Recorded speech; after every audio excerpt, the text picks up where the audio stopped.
of all ideas. And one of their preoccupations was the quest for social justice.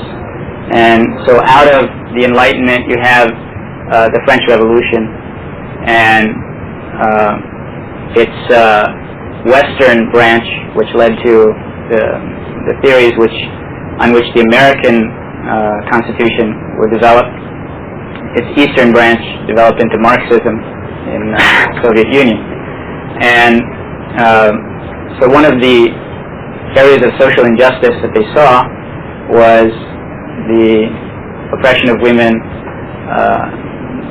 Key things that one of the first feminist writers, the mother of Mary Wollstonecraft Shelley, the woman who wrote Frankenstein, her mother wrote a book on the natural rights of women, and she pressed in there especially for the right of women to vote and the right to own property and things like that. The Enlightenment was followed by the Industrial Revolution. One of the things that happened in the Industrial Revolution was that they needed workers, and they had the phenomenon of women being employed in factories in large numbers. And they also had children working in these factories. So this was a social event that led to women coming out of their normal or their traditional domain of the house, and this was as they were starting to, the society was starting to develop past an agricultural society. We see this movement of women into factory production spurred by wars. So during World War I, there was something of that.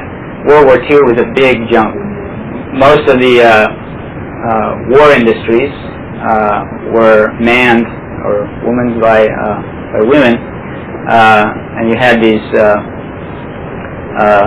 pop figures of Rosie the Riveter and stuff like that. After the war, with the development of the business machines, then you have women entering the white-collar field in very large numbers, and still the dominant theme of the culture was that the main place that women should be is in the home, that their main social function was as wives and mothers. This was challenged in a very seminal work by Betty Friedan, The Feminine Mystique, which was published in 1963, became a bestseller almost instantly. And her main thesis, I haven't read the book, but from what I've read about it, was that men find their personal fulfillment in their jobs, and women are deprived of that, and the job of being a wife and a mother is stultifying, and that for women to achieve their true potential, they need to leave this narrow domain and be allowed into the larger society, and to seek whatever professions that they are interested in for their personal development. And this theory was accompanied by another major social change, a technological change, which was birth control, which was developed, I believe, in the late 50s, early 60s, the first birth control pills. So the birth rate began to drop in America and in the Western countries where these new methods were instituted. So whereas a woman in previous generations might have 5, 6, 7, 10, 12 children, we know that now the average is 2 point something. And when there is less time of a woman's life spent in childbearing and child raising, and that leaves more time, plus you have also the invention of lots of labor-saving devices.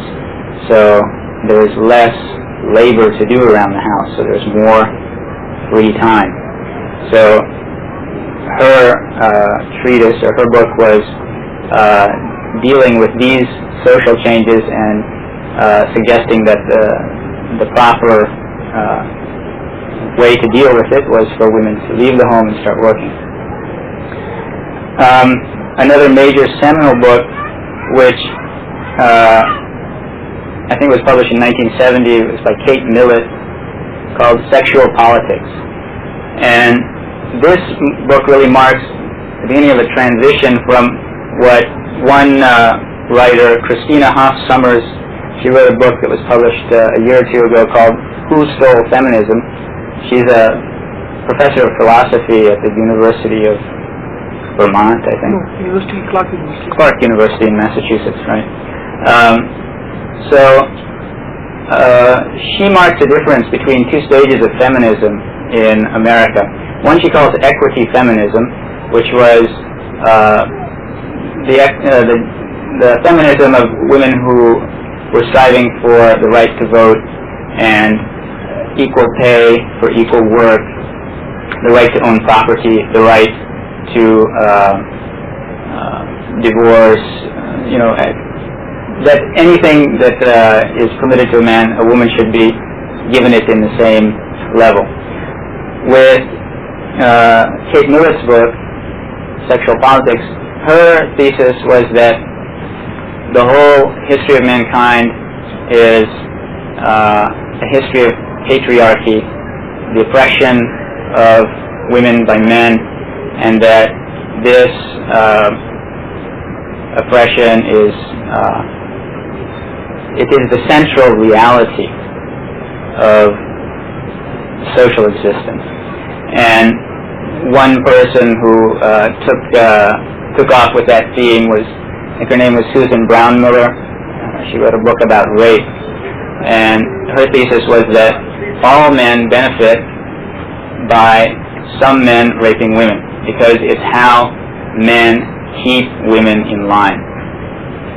So, and there was a feature in Ms. Magazine called the click phenomenon, which was each issue, one person would tell their story of when it clicked, when they realized that they were the victim of oppression. And it's ironic in a way, because the people who wrote those things, and the majority of the people who now carry this banner in the world of what is called academic feminism, they tend to be, by most standards, very privileged white women from the upper middle class. And so the central feature of their ideology is this elevation of their victim status. And so now you have a peeling off of different groups who can one-up the others on who is being more victimized. So you have minority women who are attacking the privileged white women because they are more victimized than the upper-class white women.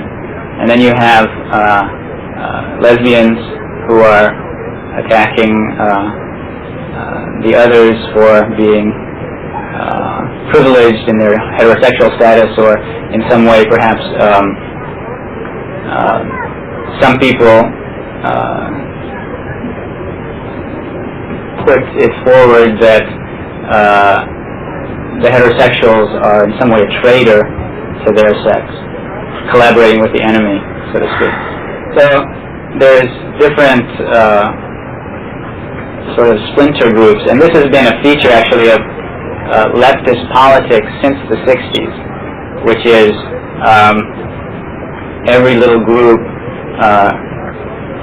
claiming its status as an oppressed minority and trying to gain rights by highlighting its victimization by the dominant culture.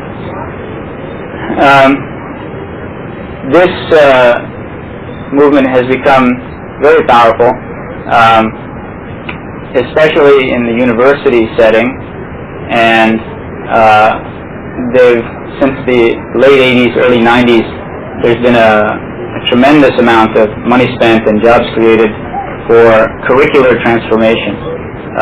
The idea is that women have been slighted in the fields of history and art and every field of knowledge, and that in order to set the balance straight, the curriculum has to be revised and teachers have to be retrained. This idea of, removing the effects or the traces of patriarchy from the culture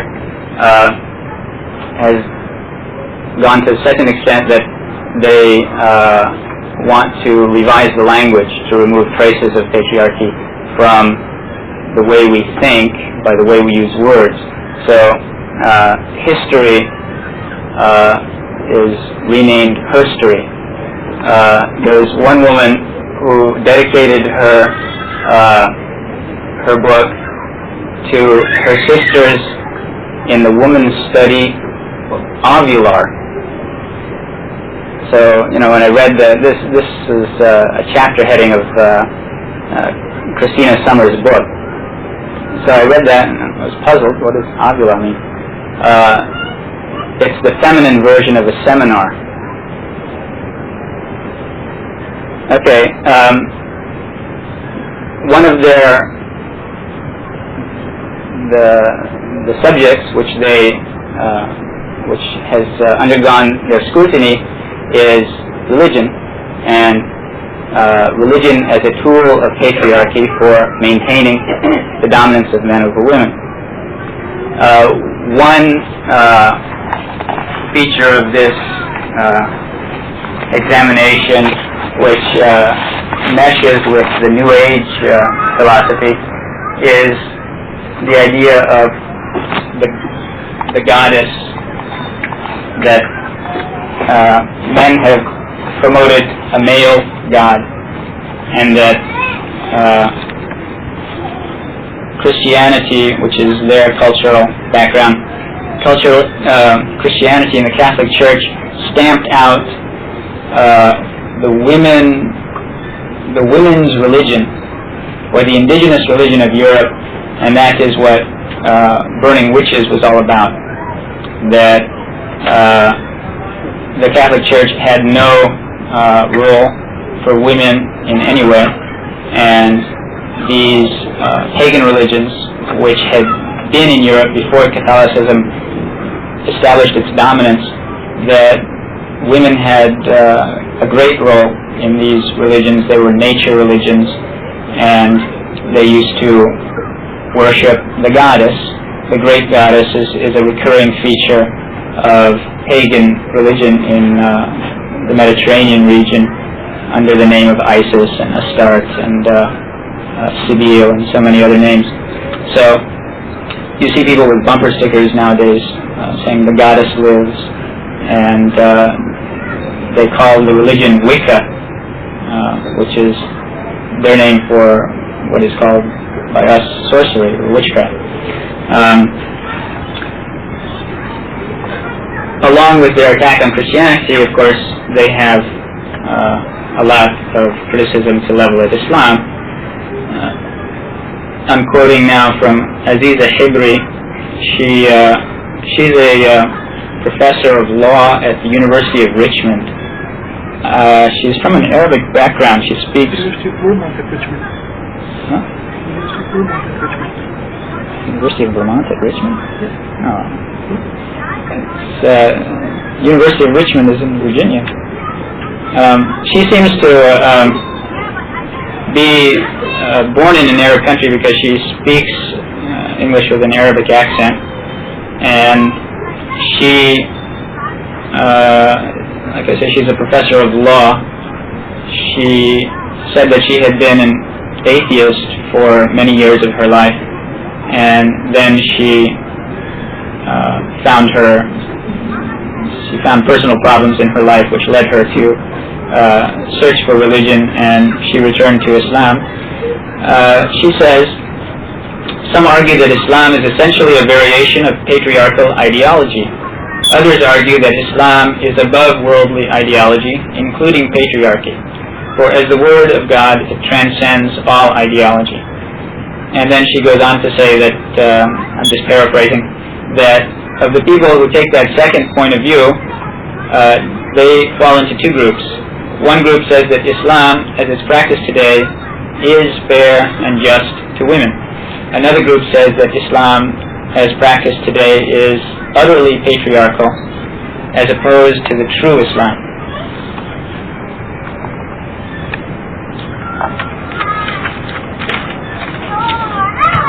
There's a book called Middle Eastern Women Speak, and they quote an Algerian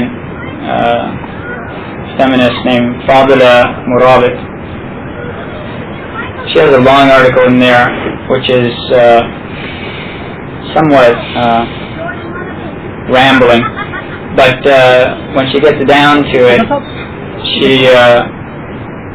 she talks about Islam and the Qur'an, and she says that it is unambiguously patriarchal. It addresses itself only to men. She quotes a couple of examples from Surah An-Nahl, verse 72. أعوذ بالله من الشيطان الرجيم. والله جعل لكم من أنفسكم أزواجا وجعل لكم من أزواجكم بنين وحفدة. And Allah appointed for you from yourselves spouses, and appointed for you from your spouses children and grandchildren. She says this indicates that women are only here to be wives of men and mothers of their children. Another verse in Surah Al-Rum, وَمِنْ آيَاتِهِ أَنْ خَلَقَ لَكُم مِّنْ أَنفُسِكُمْ أَزْوَاجًا لِتَسْكُنُوا إِلَيْهَا. And from among His signs is that He created for you from yourselves spouses that you might find rest with them. So she said this is R&R for warriors. Another verse, نِسَاؤُكُمْ حَرْثٌ لَكُمْ. Your wives are tillage for you. And harth meaning, harth is a word for that which is the farmer plows for growing crops. So that verse is clearly speaking to men. And of course, the verse الرجال قوامون على النساء. This is a verse we'll talk about in greater length when I get to another the American writers among the feminists. This verse is translated as by Pickthall. I think he says men are in charge of women. Qawwamuna is a complex word with various facets of meaning. This verse, by the way, if anybody ever saw, there was about 1980 or 81, I think it was, on PBS, there was a documentary made by some feminist filmmakers, Americans or Europeans, who went to Morocco, and they showed a society that had deep problems. What they showed was really, they showed what was there, and it had some deep problems. The closing footage of the documentary was children in a classroom, and they have a teacher who is teaching them this verse, and he recites it, then they recite it, and they keep on reciting it as the credits roll. And the clear implication is that this is the means by which men are maintaining their oppressive dominance over women. And of course, there's another verse, Surah Baqarah says, referring to women, وَلَهُنَّ مِثْلُ الَّذِي عَلَيْهِنَّ بِالْمَعْرُوفِ وَلِلرِّجَالِ عَلَيْهِنَّ دَرَجَةٌ, and men have a degree over them. So she uses all of this as evidence that Islam has a reactionary function in the world. There's another Egyptian feminist, Aminat al-Sa'id, who is quoted in the same book. She takes a more moderate stance. She's the editor of a magazine for women that began publishing in the 50s. She says Qur'an gave women the following rights: economic independence, half of a man's share in inheritance, and in exchange he is required to maintain her. A minimum age of marriage set at puberty, leaving the interpretation of what puberty is to the society, which is, I don't know where she got that from, because the verse which talks about the iddah says that the normal iddah is 3 menstrual periods, but for women who are in menopause, that it's 3 months, and also that started menstruating, which indicates the permissibility of marrying them before puberty. The right to education. This, I suppose, is based on the hadith, طلب العلم فريضة على كل مسلم. The seeking of knowledge is an obligation on every Muslim. And if I'm not mistaken, the version of it that most people quote, where they add Muslima, is not in the wording of the hadith, although it's clearly implicated by other evidence. There's a hadith where the Prophet ﷺ said that one woman would take 4 men to hell.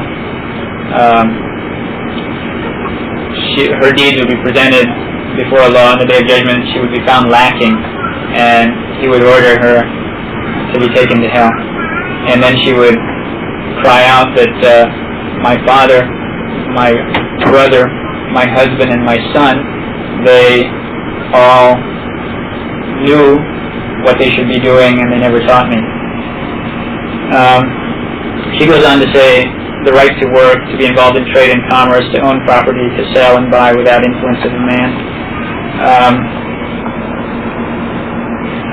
I guess she's getting that from the verse that says لِلرِّجَالِ نَصِيبٌ مِّمَّا اكْتَسَبُوا وَلِلنِّسَاءِ نَصِيبٌ مِّمَّا اكْتَسَبْ. For men is the portion of what they earn, and for women, portion of what they earn. And the word iktasab has 2 facets of meaning. One is the economic earning, and the other is the deeds that you earn. She has the right to participate in dealing with worldly and religious affairs. I suppose that the evidence that she's referring to in this is what Aziza Hibri uses as a dalil, that Surah Al-Mumtahina mentions that says when women come to give you the pledge of allegiance, the bay'ah, that take the bay'ah from them on the basis of their not worshipping anybody but Allah, and that they will not steal, nor kill their children,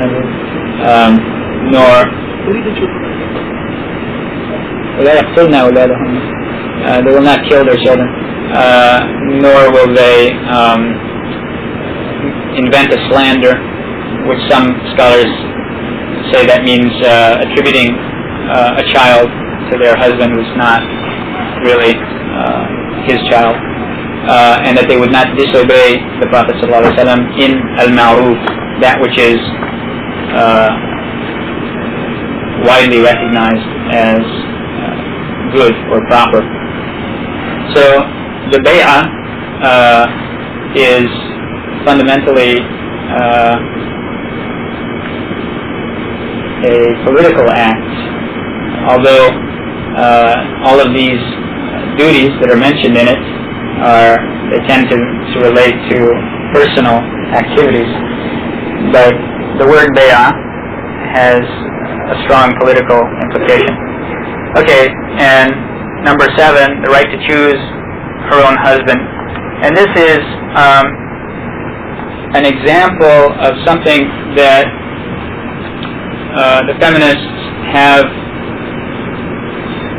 a great ground to stand on when they talk about the difference between Sharia and fiqh, because the evidence is overwhelming that a woman or a girl may not be pressured into marrying somebody against her will. And yet, you have a number of the madahib trying to explain away these very many hadith and giving the father the right to force his daughter to marry even against her will if she's a virgin. And this is a proper grounds for criticism of a patriarchal attitude. That people bring their attitudes with them when they interpret the Qur'an and the Sunnah, but we'll get to that in a minute. There's a methodology that we need to follow in order to protect ourselves from errors in that. Finally, in that book, there's a woman named, I think her name is Ghadda Samman, Lebanese. She was interviewed by a Lebanese newspaper, and her language is very rhetorical. 2 excerpts from it. She was asked about marriage, and she said, "Marriage is in my country a kind of human prostitution legitimized by 2 witnesses in a legal document." She was asked about, does she think that it's right to bring moral judgment to sexual conduct.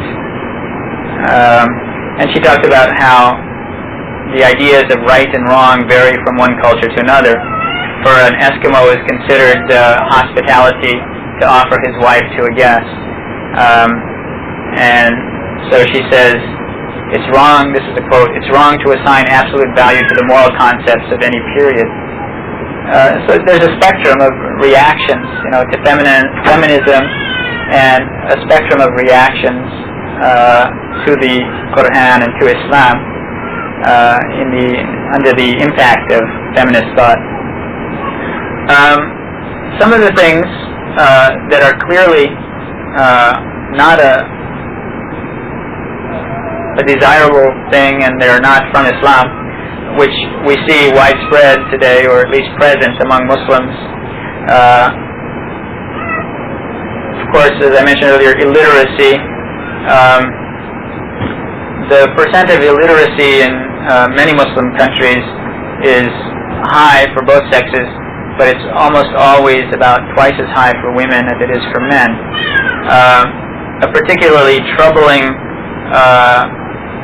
phenomenon or development associated with this is, if the reports are accurate, and it seems that they are, the Taliban movement, which is highly suspect in Afghanistan. They came out of nowhere. They're obviously supported by Pakistani army and intelligence, and these guys are supposed to be students in madrasas, and that's where they were during the war against the Russians. And now they suddenly show up with planes and tanks, and they control 2/3 of the country. Where they have taken power, they've made it illegal for women to go to school, for girls to go to school, and illegal for women to work outside the house.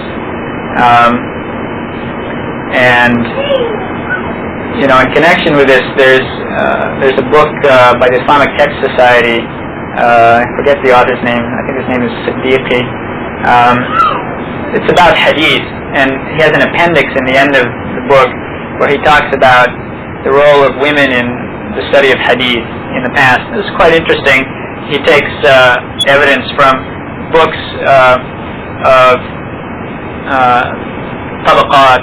There was various scholars throughout the ages that would write biographies of famous people, and sometimes more specifically just of scholars. Wafayat al-A'yan by Ibn al-Khaliqan,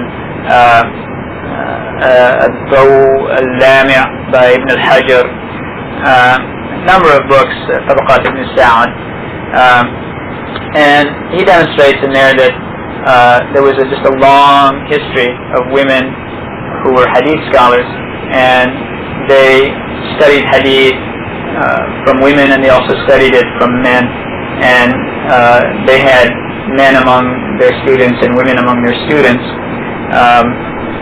The details of how that took place and what their how they taught, or how were the sexes segregated, could the male student see the teacher, this is not mentioned at all in that. But they represent about 10% of the scholars of any era until about 3 or 4 centuries ago. And then the books of Tarajum that talk about Islamic scholars, you don't find women mentioned hardly at all after about the 13th century Christian era. Okay, another prominent part of many cultures in the Middle East, I won't say prominent, but it's there, is called ghusl al-ar, washing away the shame or the dishonor. This is a social custom where if a girl in the family is suspected of having had sex before marriage or outside of marriage, that it's the duty of her brother, or her father, or her husband, or whoever to kill her in order to avenge the honor. And this was mentioned, or it was presented in a movie, Turkish movie called Zul. I went to see it because it was like 1982 or something. It was the first time I ever saw credits that had Muslims' names in the title. And it turns out that the director was a communist. In that, he has one of the segments is about these people, men who get out of prison and what happens to them afterwards. One man comes back and he's told that his wife had been with somebody while he was in prison, and so he takes her out for a walk in the snow, and when she can no longer walk, he carries her on his back, and then when he's exhausted, he puts her down, and she's exhausted so that she can't walk anymore, and he leaves her to freeze to death. Obviously this has absolutely nothing to do with Islam. Again, forced marriage, that's something which is forbidden. Another feature that you see from Afghanistan, I know, the father takes the mahar. The mahar is a gift to the wife, it's not for her father. But you see frequently that the father gets it, and the girl is supposedly giving it of her free will. And that's ridiculous. Another thing that was shown in that television documentary I mentioned was that on the wedding night, relatives of the bride and groom, they wait outside the window where the marriage is to be consummated. And after the act, the husband opens the window and he throws out the sheets on which they perform the act, and if there's blood on it, then everybody shouts and whoops, and they tie it to a stick and they parade through the town, demonstrating that the girl was a virgin. And if it wasn't, had no blood on it, then he'll send her home to her family. Another thing, which is obviously there's no textual evidence for it, is women not driving, which is the law in Saudi Arabia. The Saudi scholars explain that as sadd al-dhara'i, blocking the paths for evil, or nipping evil in the bud.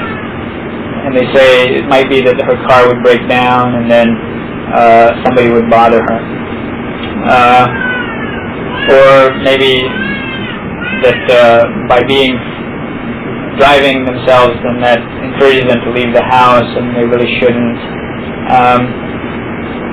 The alternative that men have devised in that society is that they bring chauffeurs from overseas, and so their daughter or their wife is alone in a car with a ghayr mahram man. So the wisdom of this policy is highly debatable.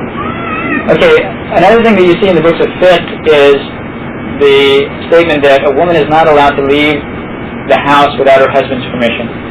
And they usually quote a hadith or two to back them up. And one that they quote, which is reported by Al-Hakim and Al-Bayhaqi and As-Sunan Al-Kubra, it says it's not permitted for a woman to allow a man, to allow anyone into her husband's house whom he dislikes.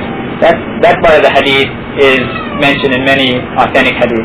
This is something you find also in hadith which are fabricated, are that they'll put something in the hadith that will be recognizable and well known from other sources, and then they'll slip something else in which is from themselves. So the second part of the hadith says that it's not permitted for her to leave the house without her husband's permission. And Al-Zahabi said about this hadith that it is munkar. It's munqati'. It's reported by Atta al-Khurasani, who he's in the isnad, and he's yarwi al-manakir. And there's a couple of others mentioned by Tabarani and some of the less famous books of hadith, at least two of which Shaykh al-Albani in his book Silsilat al-Hadith al-Da'ifa wal-Mawdu'a, he declared both of those hadiths to be fabricated. And there was some other hadith that was used as evidence for that in either hadith or athar, I forget now, in the book Manar al-Sabil, which is a fairly recent book of Hanbali fiqh, written in the 50s by a Saudi scholar. And again, Al-Albani in his book Irwa al-Ghalil, he showed that these athar or hadith were weak. Although there can be a general encouragement for women staying in the house or asking their husband's permission from the general hadith which require her to be obedient to her husband.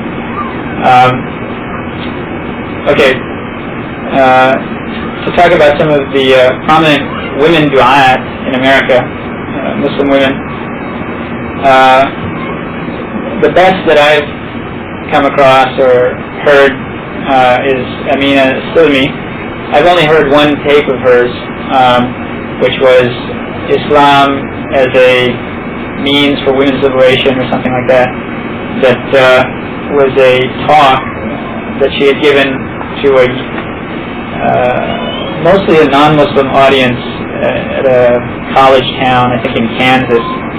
And she comes at it as a feminist, and she says that she talked about various features of European culture where women their rights were taken away. And in the course of it, she talked about hijab. She mentions that when she first accepted Islam, she told them, I've accepted Islam, but two things: I will never wear a hijab, and if my husband takes another wife, I'll castrate him. So she came to change her opinion on both of those things by later reading. I mean, this is in line with the verse قالت الأعراب آمنا قل لم تؤمنوا ولكن قولوا أسلمنا ولما يدخل الإيمان في قلوبكم. The Bedouin Arabs claimed, we have believed. Say, O Muhammad sallallahu alaihi wasallam, you have not believed. Rather say, O you Arabs or you Bedouins, say that we have entered into Islam, because the faith has not yet entered your hearts. So, it takes time to accept certain things by studying them. So she went on to defend hijab as her right, that it protects her from the inquiring eyes of others, and it makes the evaluation of the woman it removes her the dimension of sexual object from the evaluation of the woman, and it becomes a matter of personality that is the basis for evaluation. And she also went on to defend polygamy for the various reasons that you're probably familiar with. Some of the worst are Karima Umar, who she used to write for Islamic Horizons, and she was a convert to Islam, married to a Pakistani man, I believe. She became a follower of Rashad Khalifa, and that Rashad Khalifa rejects the Sunnah utterly. He said that the Qur'an is from Allah, it's proved that it's from Allah because of the prevalence of the number 19 as a numerical pattern in it, and that the Sunnah doesn't have this pattern, therefore the Sunnah is from Shaitan. And he had a lot of women who followed him because he said that you don't have to wear hijab, and women can lead salat and many things. Karima Umar, in talking about hadith, she talks about a hadith like the statement of the Prophet ﷺ reported by Tirmidhi, Ahmad, and others. The hadith is sahih. It's reported by, in various versions, by about 5 different Sahaba, including Aisha, although that particular isnad is weak. But this hadith says, لو كنت آمرا أحدا أن يسجد لأحد لأمرت المرأة أن تسجد لزوجها لعظم حقه عليها. If I were to order anyone to prostrate to anyone, I would have ordered women to prostrate to their husbands because of the enormity of his right upon her. The incident that spurred this was the Prophet ﷺ entering a corral where 2 camels were fighting, and when he entered, they quieted down and they both fell down on their knees facing him. And the Sahaba said, if these animals are prostrating to you, then why don't you let us prostrate to you? And he said it's not permitted for anybody to prostrate to anybody. Prostration is only for Allah. And then he went on to say that. She said that this is obviously a fabrication by a patriarchal man. Although the isnad is authentic, I mean, hadith methodology doesn't matter for these people. I mean, if the content of the hadith doesn't match their inclinations, then it cannot be true. Another hadith that she had a comment about was the hadith of the Tirmidhi, that it's one of many hadith that say that if a man calls his wife to bed, that she is obligated to respond. And the version of Tirmidhi says even if she were putting something in the oven or baking bread or something like that. And she said this was obviously fabricated by some sex-starved man. She has kind of fallen out of circulation. She doesn't get published much anymore, or maybe I'm just not reading her. It's Harvard's decision as to who to employ. So this is the kind of people they're employing to teach us about Islam. Another person who has similar points of view is Kawkab al-Siddiqi. He started a group called Jama'at al-Muslimin. He split off from ISNA, and his group was noted for their enthusiastic support of the Iranian Revolution, their rejection of the Sunnah except where it agrees with their opinions, and the idea that women should be leaders of the Islamic movement. And they used to go to ISNA meetings in the early 80s and heckle the speakers because of their attitude toward women.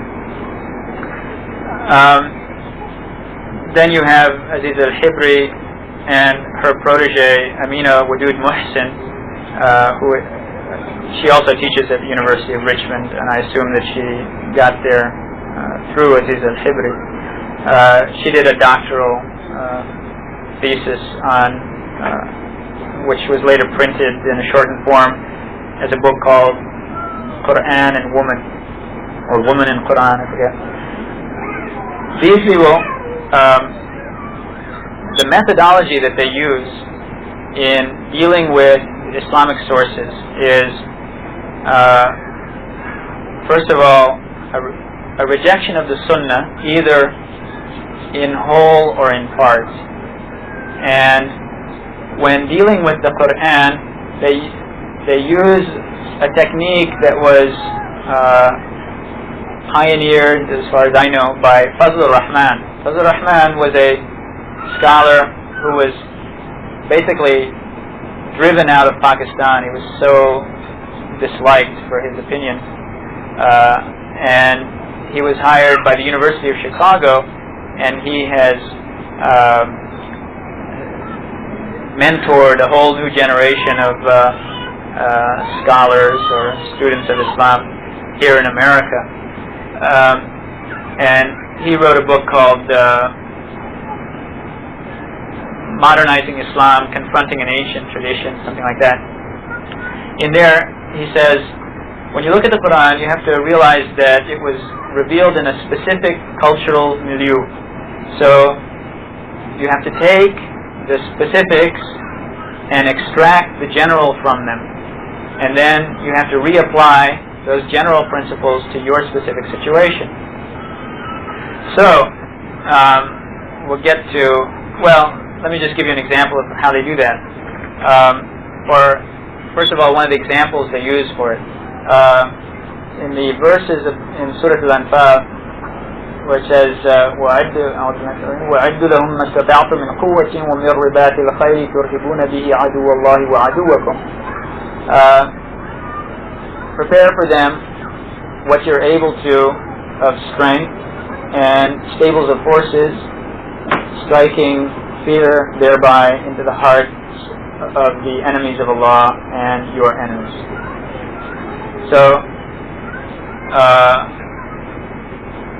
it's mentioned there, stables of horses. Okay, in World War II, the Polish cavalry was cut to pieces by the German tanks in the Blitzkrieg. So it became quickly apparent that cavalry was not going to be very useful in modern mechanized warfare. So this verse was revealed to people in a certain technological era, and it doesn't mean that we're supposed to maintain a cavalry and neglect an air force and armored vehicles and stuff like that. So in this particular instance, the methodology is valid because there was a technological change. Okay, but they try to apply it to a verse like the verse that says, tell the Muslim women to lower their gaze and to guard their modesty and to let their khimars وَلْيَضْرِبْنَ بِخُمُرِهِنَّ عَلَى جُيُوبِهِنَّ, let their khimars hang over their literally pockets, but the pocket in those days used to be on like some Moroccan thobes. Nowadays the pocket was on the center of the chest. So the khimar is supposed to cover the chest as well as the head, and the word khimar means something that covers the head. So this is very specific. Okay, is there some kind of a technological change that would make this obsolete? A Klingon cloaking device or something like that? We don't have anything like that. So, is there some kind of change in the morals of the people where the morals have improved now so that you don't have to cover your hair and your chest? If you claim that, then you're saying that the people of this time are better than the Sahaba, and that's a very untenable position. So this style of argument is dangerous. Another way that Fazl Rahman uses it, and then Amina Wujud Muhsin copies him, in the issue of witnesses. In financial transactions, there should be 2 men to witness it, and if there's only 1 man, then a man and 2 women. And he said, well, this was because in that time women didn't deal with commercial activities much, and therefore it made sense at that time. Nowadays, women are fully acquainted with these types of business, so the requirement is no longer needed. This is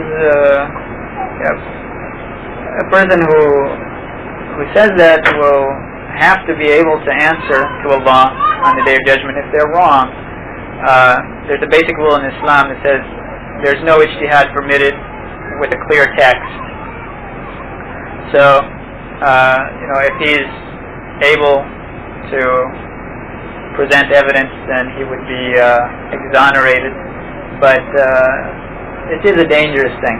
And, there's some interesting stuff that happened, evidence from research recently. They're able to use CAT scans to check brain activity of people while they're alive. And there's a consistent gender difference between the way men and women use their brains in processing information. And which is better or worse is not for us to say. It's inconclusive. But this is reminiscent of the issue of, Allah mentions inheritance. Your children and your parents, you don't know which of them is closer to you in benefit. So Allah is the one who laid down the inheritance laws, because He is the one who knows how to give everybody their due right. So when He gives a stipulation about, for instance, 2 women being required as witnesses in financial transactions, it's very dangerous for somebody afterwards to say that was for then and this is for now, because the Qur'an is for all time, and Allah said, "Al-yawma akmaltu lakum dinakum." Today I've completed your religion for you.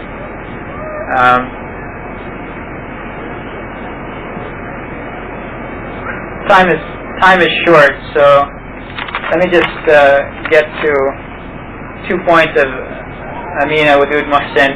First, to show the quality of the scholarship, which by and large is fairly careful, but she made a glaring error when quoting the verse of Surah An-Nisa, the first verse of Surah An-Nisa. She transliterates it thus: وَمِنْ آيَاتِهِ أَنْ خَلَقَكُم مِّن نَفْسٍ وَاحِدَةٍ وَخَلَقَ مِنْهَا زَوْجَهَا وَبَثَّ مِنْهُمَا رِجَالًا كَثِيرًا وَنِسَاءً.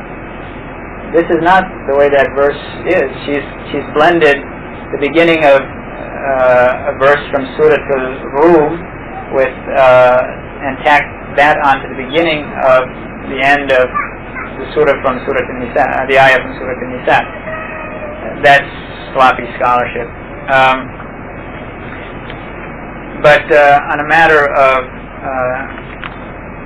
approach or substance, she talks about this verse, الرجال قوامون على النساء, and this verse, it's specifically talking about the relation between husband and wife, and she says this verse has nothing to say about a woman obeying her husband, and she talks about the issue of qawwama. She talks about the issue of tafdeel, بما فضل الله بعضهم على بعض.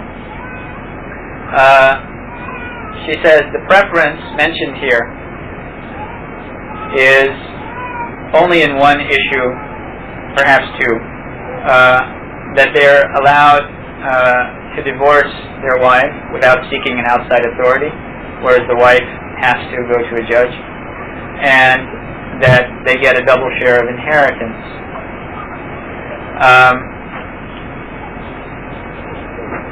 Part of her methodology in her book is that she never mentions a hadith.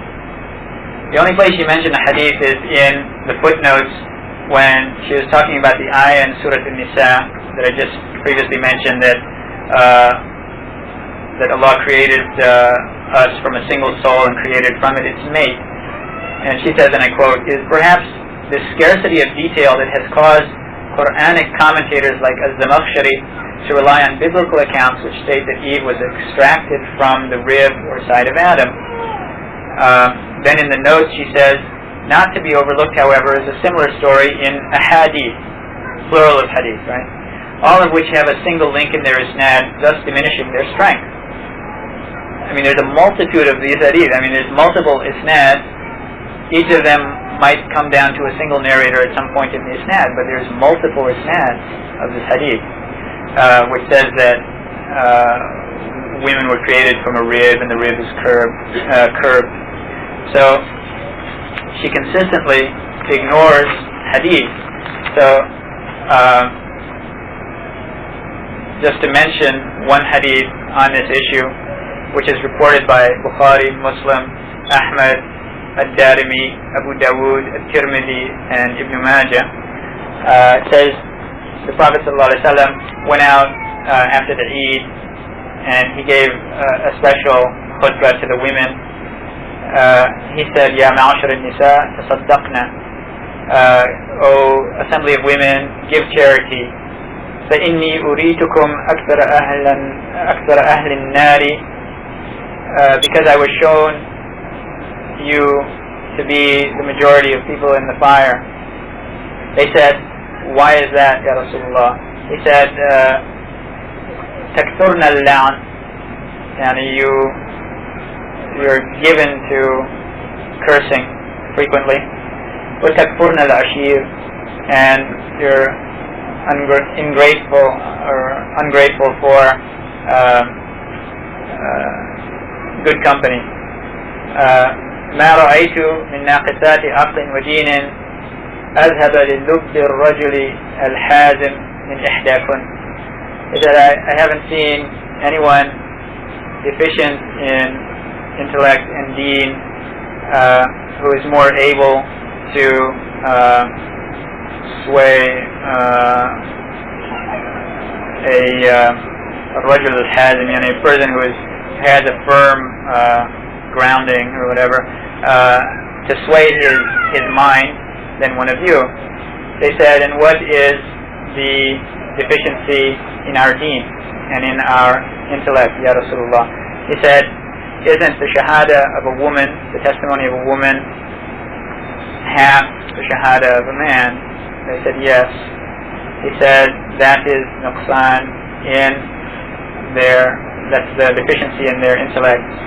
And isn't it so that when one of them menstruates that she does not pray or fast? They said, yes. He said, that is the deficiency in their deen.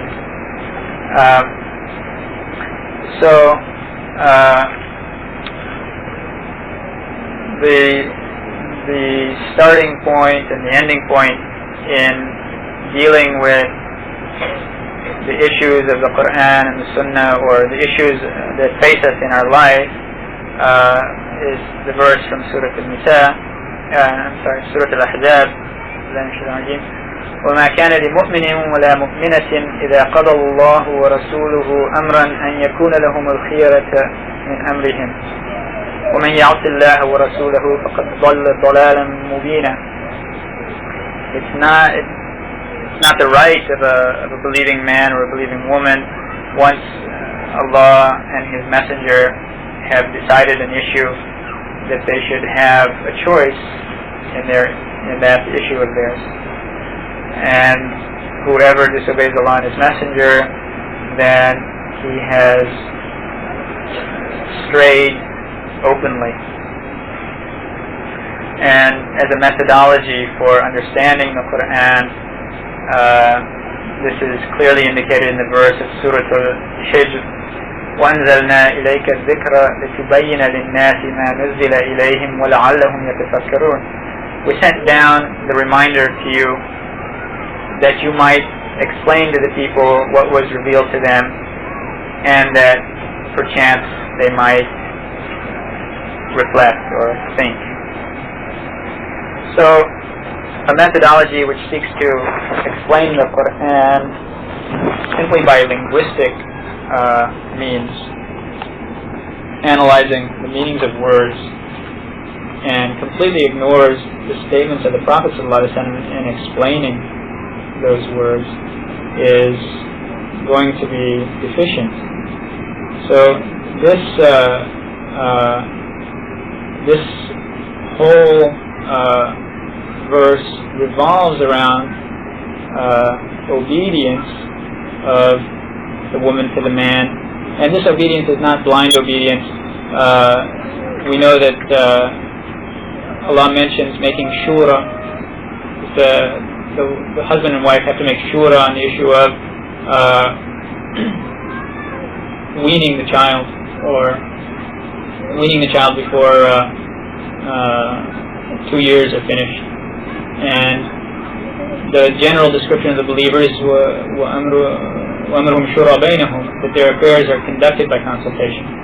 But whenever there is a difference of opinion, then somebody has to have a tie-breaking vote. And when there's only two members in the group, the husband and the wife, Allah has given that tie-breaking vote to the man.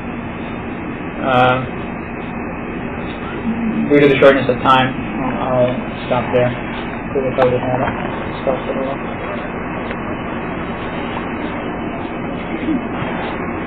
Okay, there's a question here. Could you please explain the supposed Islamic basis of circumcision for women, and are there specific steps or exceptions to this act?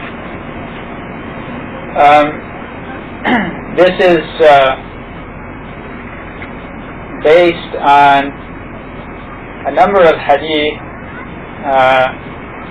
One of them is reported by Abu Dawood, that the Prophet ﷺ told Atiyah that, and she used to perform female circumcision.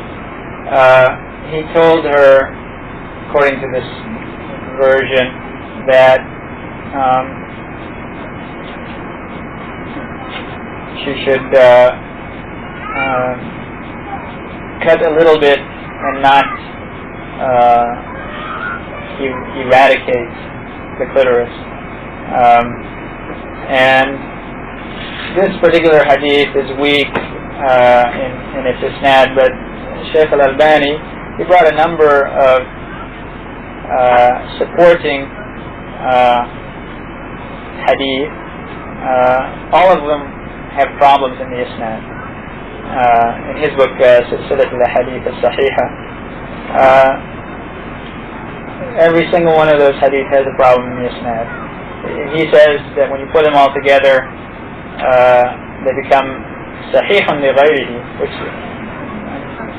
I'm kind of amazed at that. I mean, maybe you can make a case for hasan li ghayrihi, but sahihun li ghayrihi, I mean, he's more knowledgeable than I am, but by a lot.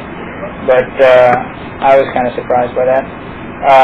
However, there is one hadith which is very authentic, which is the hadith of Aisha radiallahu anha, that it's reported in the Sahihain. It's reported by virtually every book of hadith, not just the Sahihain, Bukhari and Muslim. That some scholars were debating about whether it's necessary to take the ghusl if there was intercourse but the man didn't ejaculate. So they deputed Abu Musa al-Ash'ari to go speak to him, and when he got there he was feeling shy to broach the topic, and she said, "Go ahead, I'm like your mother." And so then he asked her, and she said that the Prophet ﷺ said, إِذَا الْتَقَى الْخِتَانَانِ فَقَدْ وَجَبَ الْغُسْلُ. When the two circumcised parts meet, then the ghusl is obligatory. Okay, this is merely a statement of fact. You know, it's a passing reference to a circumcised part touching a circumcised part. So it implies that, or it indicates that it's something that they practiced in his day and that he did not forbid it. So to say it's haram is overstepping the limits. To say it's bid'ah is overstepping the limits. The scholars who approve of it, they put it in a place that's lower than sunnah. They say it's makrama, for the it's a gracing of the woman if she wants to do it. So, however, the practice of the Sudanese and the Egyptians and some other people of cutting away the labia majora and minora and sewing the vagina shut and things like that, these are completely forbidden. The maximum that could be done is clipping the tip of the clitoris.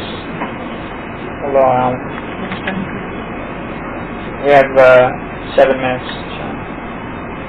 Sometime, inshallah, I was wondering if you could help me. I've been reading Bukhari and I just wanted to know that the story behind one hadith regarding Hawa. Hadith said something like, if it wasn't for the Jews, meat would not go bad, and if it wasn't for Hawa, women wouldn't deceive their husbands.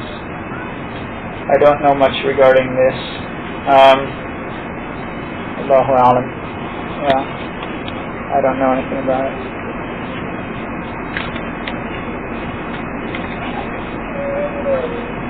We have emphasized a lot about what the role of women is not. Audience are of different stages of knowledge. I wish you could explain about the general role of women in Islam, even more how to avoid the feminist women movements. Please give us some references to which we can refer to.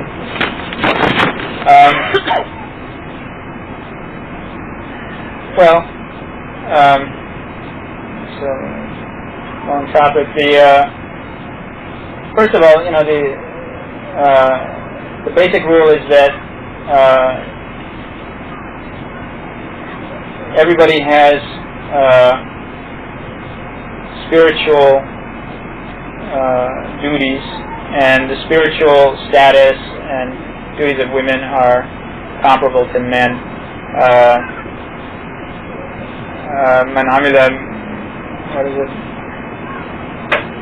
من عمل صالحا من ذكر أو أنثى وهو مؤمن لنحيينهم حياة طيبة. I forgot the end of the verse. It says, whoever does a good deed from a man or a woman and is a believer, then we will make them to live a good life, and we will give them a reward in the hereafter according to the best of what they used to do. So the first duties of a woman are like the duties of any Muslim, which is to know Allah, to know about the deen of Allah, to practice the fara'id of worship. Then, certainly a primary role of women in society is as wives and mothers. I mean, that's been the traditional role, and it's an indispensable role for the continuation of the species.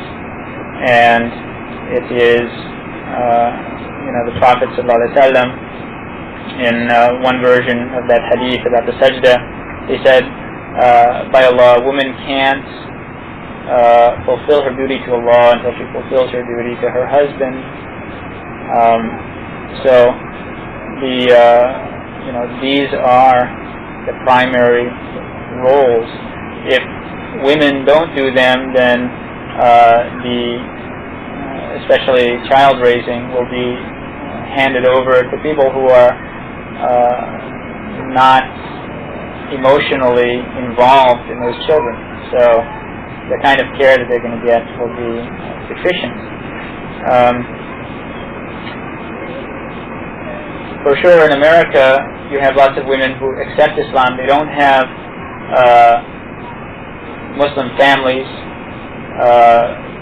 Maybe they get married, maybe they get divorced. Some women have been divorced 2-3 times. They have children. These women have big problems, and in situations like that, she might need to work. She should try to find work that would be in a place where she doesn't have to have a lot of contact with men.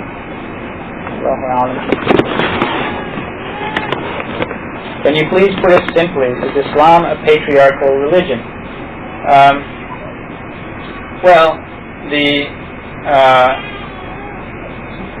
The point is, are we going to take the terminology of a people whose starting point is not our belief and use it to define ourselves?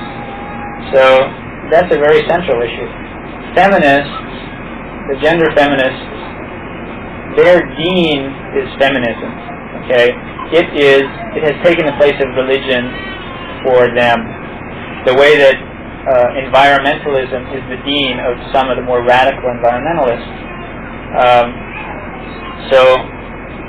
It's beyond that. I mean, I don't want to reply to it.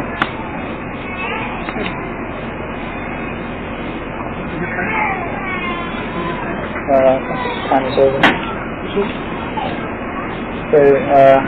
سبحانك اللهم وبحمدك أشهد أن لا إله إلا أنت أستغفرك وأتوب إليك.